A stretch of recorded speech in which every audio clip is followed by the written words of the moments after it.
In this video, I'll show you how to move images freely around your Microsoft Word document. I'll show you how to do it here where I've got a relatively blank document, but I'll also create a document with some text in it and show you that it works on that as well. So here we have an image of myself. In fact, the first thing I'll show you how to insert an image. You've got two options really. You can just drag and drop an image in from a folder. So I'll bring this one here up. I've got some images here, so I'll drag and drop an image of a car in. There you go. Alternatively, you can go to Insert, Pictures, this device. Choose the image that you want to be moving around. So I'll pick a picture of myself. There you go, that is me. So we've got that image in there. But if I try and move it, it will let me move it kind of down a bit, or inside the text, but that's not really what I wanted. And the way to move it was just to click on it and drag it to where you want it to be, but it's far from perfect. Let me show you a much better way of doing it.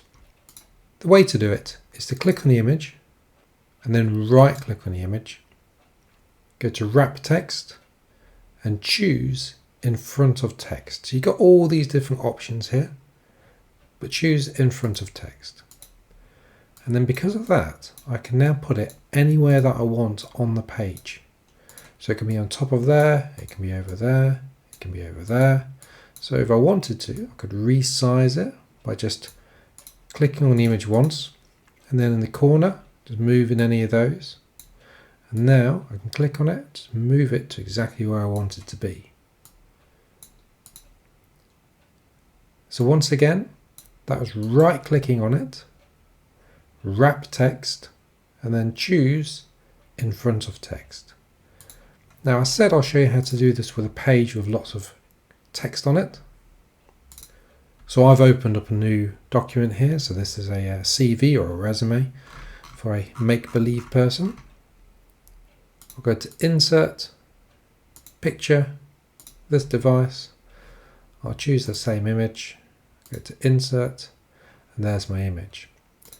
Now we can see it's already kind of broken my page. It's not very good.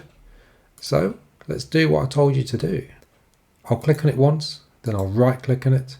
I'll go to Wrap Text and go to In Front of Text. And there we have it. I can then resize it and move it to exactly where I want it to be, and the text is not impacted by the image at all. Hopefully you found this video useful. If so, please like the video, subscribe to my channel for more top tech tips.